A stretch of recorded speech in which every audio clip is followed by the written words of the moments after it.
Sur Molenbeek, vous avez peut-être découvert cette petite ville qui est à côté de Bruxelles, qui fait parler d'elle, a été présentée comme un terreau, un vivier, une sorte de fief des djihadistes en Europe. Alors, nous allons retrouver notre correspondant sur place à Bruxelles, Valérie Lerouge, pour lui demander est-ce que tout le monde à l'intérieur de cette ville, ou est-ce que beaucoup de gens étaient au courant de cela, et comme du côté des autorités, savaient-ils? Bonjour Valérie.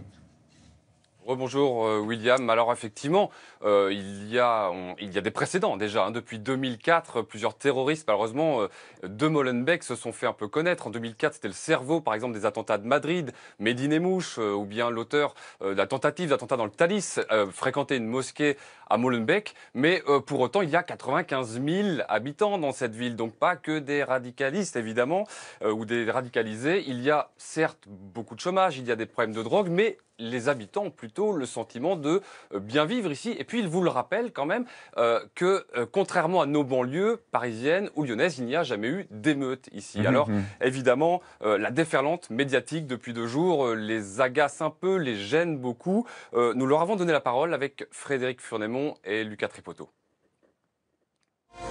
In den Brüsseler Stadtteil Molenbeek. Nel quartiere di Molenbeek. Ahora nos lleva hasta Molenbeek. Neighborhood of Molenbeek. Molenbeek, à la une des journaux télévisés du monde entier.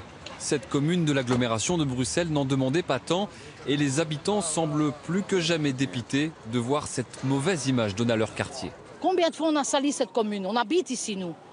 On habite ici, ça nous fait mal quand on entend toutes des choses comme ça. Ça nous fait mal. C'est un peu triste et tout. Voilà, justement pour nous, on est triste. Qu'est-ce qu'on voit sur le journal et c'est tout. Quoi.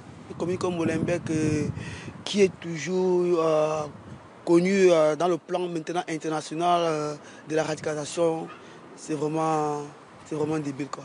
La municipalité a été submergée d'appels. Le premier échevin, comme on appelle ici les maires adjoints, a dû répondre à la presse chinoise, japonaise ou allemande. 34 interviews hier, où il tente au passage de redorer le blason de sa commune. Molenbeek n'est pas une commune de non-droit. Nous n'avons aucune zone de non-droit sur notre territoire.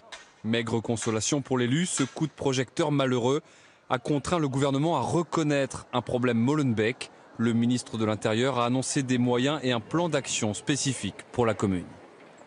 Valérie, depuis les début des années 2000, à la suite de ce que vous venez d'évoquer, est-ce que les autorités belges avaient un peu ou pas augmenté la pression sur ce quartier-là ou pas du tout?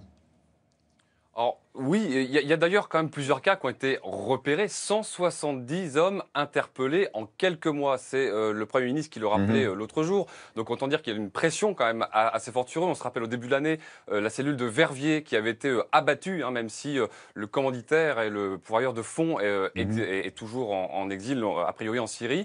Mais il y a évidemment une pression très forte, notamment sur Molenbeek. Mais ce qui revient souvent dans la bouche des habitants, c'est que c'est plus facile de se fondre un peu dans la masse à Molenbeek parce qu'il y a 80% de population issue de l'immigration. C'est la bourgmestre qui l'explique. Et chacun vit très bien sa religion là-bas, avec le voile, avec le niqab. Ça ne pose aucun problème dans la rue.